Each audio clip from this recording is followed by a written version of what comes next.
Hi ವೀಕ್ಷಕರೇ ನೋಡಿ, ಗೃಹಲಕ್ಷ್ಮಿ ಯೋಜನೆಯ ಪ್ರತಿಯೊಂದು ಫಲಾನುಭವಿಗಳಿಗೆ ಕೊನೆಗೂ ಸರ್ಕಾರದಿಂದ ಗೃಹಲಕ್ಷ್ಮಿ ಹಣ ನಿಮ್ಮ ಬ್ಯಾಂಕ್ ಖಾತೆಗೆ ಬರುವುದಾಗಿ ಹಣಕಾಸು ಇಲಾಖೆ ಭರ್ಜರಿ ಗುಡ್ಡಿಸ್ನ ಕೊಟ್ಟಿದ್ದು, ಈ ಬಾರಿ 3 ತಿಂಗಳ 6,000 ಹಣ ಬರುತ್ತೆ. ಯಾಕಂದರೆ ಕಳೆದ 3 ತಿಂಗಳಿಂದ ಹಣ ಬರ್ತಾ ಇರಲಿಲ್ಲ. ಆದರೆ ಫಲಾನುಭವಿಗಳು ನಿಮ್ಮ ಒಂದು ಗೃಹಲಕ್ಷ್ಮಿಗೆ ವೋಟರ್ ಐ ಡಿ ಕಾರ್ಡ್ನ ಕಡ್ಡಾಯವಾಗಿ ಲಿಂಕ್ ಮಾಡಿಸಬೇಕು ಮತ್ತು ಜಾತಿ ಪ್ರಮಾಣ ಪತ್ರನ ಕೂಡ ಕೊಡಬೇಕು ಅಂತ ಆದೇಶ ಕೊಟ್ಟಿದೆ. ಇದೇ ಕಾರಣಕ್ಕೆ ನಿಮ್ಮ ಮೊಬೈಲಲ್ಲೇ ನೀವು ಗೃಹಲಕ್ಷ್ಮಿಗೆ ಮರು ಅರ್ಜಿ ಹಾಕೋದಕ್ಕೆ ಅವಕಾಶ ಮಾಡಿಕೊಟ್ಟಿದ್ದು, ಈ ಒಂದು ಮೊಬೈಲ್ ಅಪ್ಲಿಕೇಶನಲ್ಲಿ ನಿಮ್ಮ ಒಂದು ವೋಟರ್ ಐ ಡಿ ಕಾರ್ಡ್ನ ಎಂಟ್ರಿ ಮಾಡಿ ಗೃಹಲಕ್ಷ್ಮಿಗೆ ಲಿಂಕ್ ಮಾಡಬೇಕು.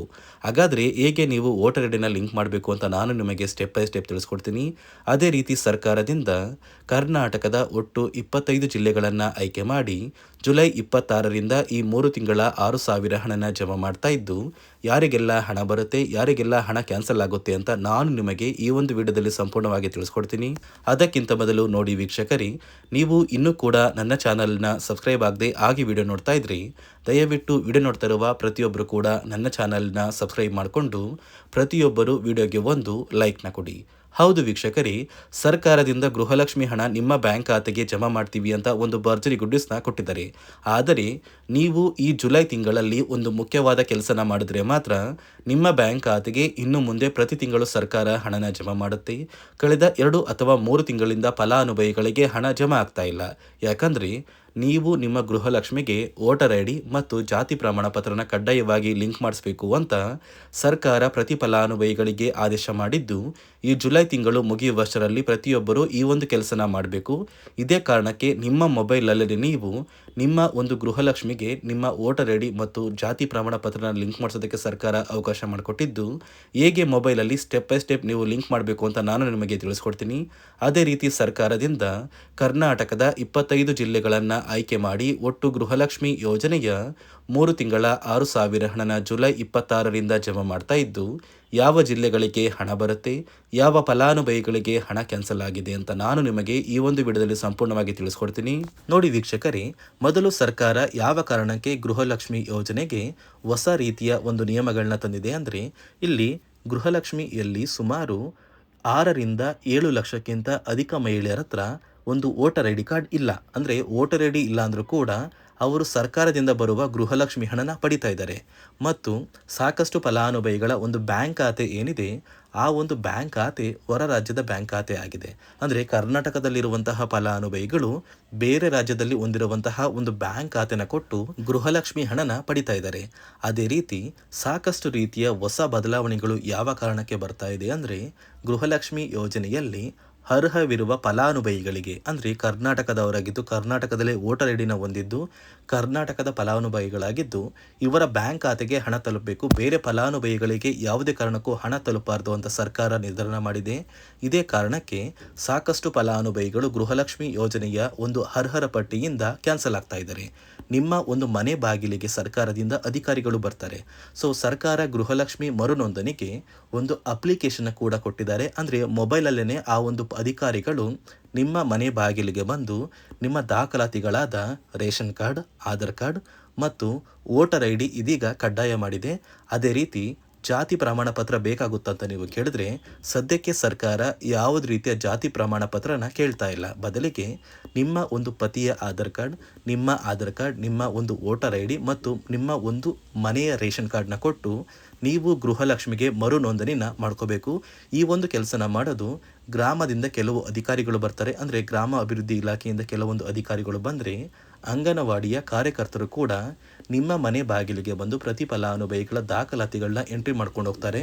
ಸೊ ಆ ಒಂದು ಫಲಾನುಭವಿಗಳು ಎಂಟ್ರಿ ಮಾಡಿದ ನಂತರ ಸರ್ಕಾರದಿಂದ ನಿಮಗೆ ಒಂದು ನೋಟಿಫಿಕೇಶನ್ ಬರುತ್ತೆ. ನಿಮ್ಮ ಮೊಬೈಲ್ ನಂಬರ್ ಏನಿದೆ ಆ ಒಂದು ಮೊಬೈಲ್ ನಂಬರ್ಗೆ ಒಂದು ಮೆಸೇಜ್ ಬರುತ್ತೆ. ಅಂದರೆ ನಿಮ್ಮ ಗೃಹಲಕ್ಷ್ಮಿ ಮರು ನೋಂದಣಿ ಅರ್ಜಿನ ನಾವು ಸ್ವೀಕಾರ ಮಾಡಿದ್ದೀವಿ ಮತ್ತು ಮುಂದಿನ ದಿನಗಳಲ್ಲಿ ನಿಮ್ಮ ಒಂದು ಗೃಹಲಕ್ಷ್ಮಿ ಹಣನ ನಿಮ್ಮ ಬ್ಯಾಂಕ್ ಖಾತೆಗೆ ಜಮಾ ಮಾಡ್ತೀವಿ ಅಂತ ಸರ್ಕಾರದಿಂದಲೇ ಒಂದು ಮೆಸೇಜ್ನ ಕಳಿಸ್ತಾರೆ. ಆದರೆ ನೀವು ನಿಮ್ಮ ಮೊಬೈಲ್ ನಂಬರ್ನ ಆಕ್ಟಿವ್ ಆಗಿರುವಂತಹ ಮೊಬೈಲ್ ನಂಬರ್ನ ಕೊಡಬೇಕು. ಯಾಕಂದರೆ ನಿಮ್ಮ ಬ್ಯಾಂಕ್ ಖಾತೆಗೆ ಲಿಂಕ್ ಆಗಿರುವಂತಹ ಮೊಬೈಲ್ ನಂಬರ್ ಬೇರೆ ಇರುತ್ತೆ ಮತ್ತು ನೀವು ಹೊಂದಿರುವಂತಹ ಒಂದು ಮೊಬೈಲ್ ನಂಬರ್ ಬೇರೆ ಇರುತ್ತೆ. ಇದೇ ಕಾರಣಕ್ಕೆ ಕರೆಕ್ಟ್ ಆಗಿರುವಂತಹ ಒಂದು ಮೊಬೈಲ್ ನಂಬರ್ನ ಕೊಟ್ಟರೆ ಆದಷ್ಟು ಬೇಗ ನೀವು ಮರು ಅರ್ಜಿನ ಹಾಕಿ ಗೃಹಲಕ್ಷ್ಮಿ ಹಣನ ಪಡ್ಕೋಬೋದು. ಅದೇ ರೀತಿ ನೀವು ಹೊಂದಿರುವ ಬ್ಯಾಂಕ್ ಖಾತೆ ಏನಿದೆ ಆ ಒಂದು ಬ್ಯಾಂಕ್ ಖಾತೆನ ನೀವು ಆ್ಯಕ್ಟಿವ್ ಆಗಿ ಇಟ್ಕೋಬೇಕು. ಅಂದರೆ ಯಾವುದೇ ರೀತಿಯ ಒಂದು ವಹಿವಾಟನ್ನು ನಡೆಸ್ತಾ ಇಲ್ಲ ಅಂದರೆ ನಿಮ್ಮ ಒಂದು ಬ್ಯಾಂಕ್ ಖಾತೆಗೆ ಗೃಹಲಕ್ಷ್ಮಿ ಹಣ ಖಂಡಿತವಾಗಿಯೂ ಬರೋದಿಲ್ಲ. ಅದೇ ರೀತಿ ನೋಡಿ ವೀಕ್ಷಕರೇ, ನಿಮ್ಮ ಮನೆಯ ಕುಟುಂಬರು ಅಂದರೆ ಗೃಹಲಕ್ಷ್ಮಿ ಯೋಜನೆಯ ಒಂದು ಸದಸ್ಯ ಏನಾರು ಮರಣ ಹೊಂದಿದ್ದು ಅವರ ಬದಲಾಗಿ ನೀವು ಅಪ್ಲಿಕೇಶನ್ ಹಾಕ್ತೀವಿ ಅಂದರೆ ಅದು ಸಾಧ್ಯವಿಲ್ಲ. ಯಾಕಂದರೆ ನಿಮ್ಮ ಒಂದು ರೇಷನ್ ಕಾರ್ಡಲ್ಲಿ ಮನೆಯ ಯಜಮಾನಿ ಯಾರಿರ್ತಾರೆ ಅವರೇ ಮಾತ್ರ ಗೃಹಲಕ್ಷ್ಮಿ ಯೋಜನೆಗೆ ಅರ್ಹರಾಗಿರ್ತಾರೆ. ಒಂದು ವೇಳೆ ಮನೆಯ ಸದಸ್ಯರು ಯಜಮಾನಿಯಾಗಿದ್ದು ಅವರು ಮರಣ ಹೊಂದಿದ್ರೆ ನೀವು ಗೃಹಲಕ್ಷ್ಮಿ ಯೋಜನೆಗೆ ಅಪ್ಲಿಕೇಶನ್ ಹಾಕೋದಕ್ಕೆ ಆಗೋದಿಲ್ಲ. ಮೊದಲು ನಿಮ್ಮ ಮನೆಯಲ್ಲಿ ಇರುವಂತಹ ಒಂದು ಹೆಣ್ಣು ಮಗಳು ಅಂದರೆ ಮಹಿಳೆ, ನಿಮ್ಮ ಒಂದು ಪತ್ನಿ ಇರ್ಬೋದು ಅಥವಾ ನಿಮ್ಮ ಒಂದು ತಾಯಿ ಇರ್ಬೋದು, ಅವ್ರನ್ನ ಮನೆಯ ಯಜಮಾನಿ ನೀವು ಮಾಡಬೇಕಾಗುತ್ತೆ. ಸೊ ಮನೆಯ ಯಜಮಾನಿ ಮಾಡಿದ ನಂತರ ಮಾತ್ರ ನೀವು ಗೃಹಲಕ್ಷ್ಮಿಯ ಸೌಲಭ್ಯನ ಪಡ್ಕೋಬೋದು. ಒಂದು ವೇಳೆ ನೀವು ಗೃಹಲಕ್ಷ್ಮಿಗೆ ಹೊಸದಾಗಿ ಅರ್ಜಿ ಹಾಕಬೇಕು ಅಂದರೆ ಇದೀಗ ಸರ್ಕಾರ ಅದಕ್ಕೂ ಕೂಡ ಕರ್ನಾಟಕ ಒನ್, ಗ್ರಾಮ ಒನ್ ಅಥವಾ ಬೆಂಗಳೂರು ಒನ್ ಸೇವಾ ಕೇಂದ್ರದಲ್ಲಿ ಅವಕಾಶ ಮಾಡಿಕೊಟ್ಟಿದೆ. ಆದರೆ ಮೊದಲ ಥರ ಇವಾಗ ನೀವು ಅರ್ಜಿನ ಹಾಕೋದಕ್ಕೆ ಆಗೋದಿಲ್ಲ. ಬದಲಿಗೆ ನಿಮ್ಮ ರೇಷನ್ ಕಾರ್ಡ್ನ ತೊಗೊಂಡೋಗ್ಬೇಕು, ನಿಮ್ಮ ಆಧಾರ್ ಕಾರ್ಡ್ನ ತೊಗೊಂಡೋಗ್ಬೇಕು, ನಿಮ್ಮ ಒಂದು ಪತಿಯ ಆಧಾರ್ ಕಾರ್ಡ್ನ ಕೂಡ ತೊಗೊಂಡೋಗ್ಬೇಕಾಗುತ್ತೆ, ನಿಮ್ಮ ವೋಟರ್ ಐ ಡಿ ಕೂಡ ಕಡ್ಡಾಯವಾಗುತ್ತೆ. ನಿಮ್ಮ ವೋಟರ್ ಐ ಡಿ ನಿಮ್ಮ ಹತ್ರ ಇದ್ದರೆ ಮಾತ್ರ ನೀವು ಗೃಹಲಕ್ಷ್ಮಿ ಯೋಜನೆಯ ಒಂದು ಅರ್ಹತೆಯನ್ನು ಪಡ್ಕೋತೀರಾ. ಒಂದು ವೇಳೆ ವೋಟರ್ ಐ ಡಿ ಇಲ್ಲ, ರೇಷನ್ ಕಾರ್ಡ್ ಇದೆ, ಆಧಾರ್ ಕಾರ್ಡ್ ಇದೆ ಅಂದರೆ ಇನ್ನು ಮುಂದೆ ನಿಮ್ಮ ಬ್ಯಾಂಕ್ ಖಾತೆಗೆ ಸರ್ಕಾರ ಗೃಹಲಕ್ಷ್ಮಿ ಹಣನ ಖಂಡಿತವಾಗಿಯೂ ಜಮಾ ಮಾಡೋದಿಲ್ಲ. ಯಾಕಂದರೆ ಪ್ರತಿ ವರ್ಷವೂ ಕೂಡ ಸರ್ಕಾರ ವೋಟರ್ ಐ ಡಿನ ಬಿಡುಗಡೆ ಮಾಡುತ್ತೆ, ಅಂದರೆ ವೋಟರ್ ಲಿಸ್ಟ್ನ ಬಿಡುಗಡೆ ಮಾಡುತ್ತೆ. ಈ ಒಂದು ಲಿಸ್ಟಲ್ಲಿ ಕೆಲವು ಫಲಾನುಭವಿಗಳ ಒಂದು ಹೆಸರನ್ನ ಕ್ಯಾನ್ಸಲ್ ಮಾಡುತ್ತೆ. ಒಂದು ವೇಳೆ ನಿಮ್ಮ ವೋಟರ್ ಐ ಡಿ ಏನಾದರೂ ಕ್ಯಾನ್ಸಲ್ ಆಗಿದ್ದರೆ ನಿಮ್ಮ ಬ್ಯಾಂಕ್ ಖಾತೆಗೆ ಗೃಹಲಕ್ಷ್ಮಿ ಹಣನ ಸರ್ಕಾರ ಕ್ಯಾನ್ಸಲ್ ಮಾಡುತ್ತೆ. ಈ ಕೂಡಲೇ ನೀವು ನಿಮ್ಮ ದಾಖಲಾತಿಗಳು ಎಲ್ಲ ಕೂಡ ಸರಿ ಇದೆಯಾ ಅಂತ ತಿಳ್ಕೊಳ್ಳಿ. ಹಾಗಾದರೆ ಮಾತ್ರ ನೀವು ಗೃಹಲಕ್ಷ್ಮಿ ಯೋಜನೆಗೆ ಅರ್ಹರಾಗಿರ್ತೀರಾ. ಸರ್ಕಾರ ಯಾವ ಕಾರಣಕ್ಕೆ ಈ ರೀತಿಯ ಹೊಸ ಬದಲಾವಣೆಗಳನ್ನ ತರ್ತಾ ಇದೆ ಅಂದರೆ ಇಲ್ಲಿಯವರೆಗೂ ಸುಮಾರು 60 ಕೋಟಿಗಿಂತ ಅಧಿಕ ಮೊತ್ತನ ಸರ್ಕಾರ ನಷ್ಟ ಮಾಡಿಕೊಂಡಿದೆ. ಅಂದರೆ ಫಲಾನುಭವಿಗಳು ನಮ್ಮ ಕರ್ನಾಟಕದವರೇ ಅಲ್ಲ, ಅಂತಹ ಫಲಾನುಭವಿಗಳಿಗೂ ಕೂಡ ಸರ್ಕಾರದಿಂದ ಹಣ ಹೋಗಿದೆ ಮತ್ತು ಸಾಕಷ್ಟು ಫಲಾನುಭವಿಗಳು ಮರಣ ಹೊಂದಿದ್ದಾರೆ. ಅಂತಹ ಫಲಾನುಭವಿಗಳಿಗೂ ಕೂಡ ಹಣ ಹೋಗ್ತಾ ಇದೆ ಮತ್ತು ಫಲಾನುಭವಿಗಳು ಹೊಂದಿರುವ ಬ್ಯಾಂಕ್ ಖಾತೆ ಕೂಡ ಆ್ಯಕ್ಟಿವ್ ಇಲ್ಲ. ಅಂತಹ ಫಲಾನುಭವಿಗಳಿಗೂ ಕೂಡ ಹಣ ಹೋಗಿದೆ ಮತ್ತು ಸಾಕಷ್ಟು ಫಲಾನುಭವಿಗಳು ಏನು ಮಾಡಿದ್ದಾರೆ ಅಂದರೆ ಅವರ ಮನೆ ಕುಟುಂಬದ ಯಜಮಾನಿ ಅಂದರೆ ಹೆಡ್ ಆಫ್ ದ ಫ್ಯಾಮಿಲಿ ಇರ್ತಾರಲ್ಲ, ಸೊ ಆ ಒಂದು ಮಹಿಳೆ ಮರಣ ಹೊಂದಿರ್ತಾರೆ. ಸೊ ಏನೋ ಒಂದು ಕಾರಣದಿಂದ ಮರಣ ಹೊಂದಿದ್ದು ಅವರ ಬ್ಯಾಂಕ್ ಖಾತೆಗೆ ಬರುವ ಗೃಹಲಕ್ಷ್ಮಿ ಹಣನ ಒಂದು ATM ಮೂಲಕ ವಿತ್ಡ್ರಾ ಮಾಡಿದ್ದಾರೆ ಮತ್ತು ಫೋನ್ಪೇ ಮೂಲಕ ಟ್ರಾನ್ಸ್ಫರ್ ಮಾಡ್ಕೊಂಡಿದ್ದಾರೆ. ಇದೀಗ ಸರ್ಕಾರ ಈ ರೀತಿಯ ಒಂದು ಹೊಸ ಬದಲಾವಣೆಗಳನ್ನ ಜಾರಿಗೆ ತಂದರೆ ಯಾರಿಗೂ ಕೂಡ ಗೃಹಲಕ್ಷ್ಮಿ ಹಣ ಮೋಸ ಆಗೋದಿಲ್ಲ ಮತ್ತು ಪ್ರತಿ ಫಲಾನುಭವಿಗಳಿಗೆ ಹಣ ಬಂದೇ ಬರುತ್ತೆ ಅಂತ ಆದೇಶ ಕೊಟ್ಟಿದೆ. ನೀವು ಕೇಳ್ಬೋದು ವೀಕ್ಷಕರೇ, 3 ವರ್ಷದಿಂದ ಯಾವುದೇ ಕಾರಣಕ್ಕೂ ನಮಗೆ ಗೃಹಲಕ್ಷ್ಮಿ ಯೋಜನೆ ಹಣ ಮಿಸ್ ಆಗಿಲ್ಲ.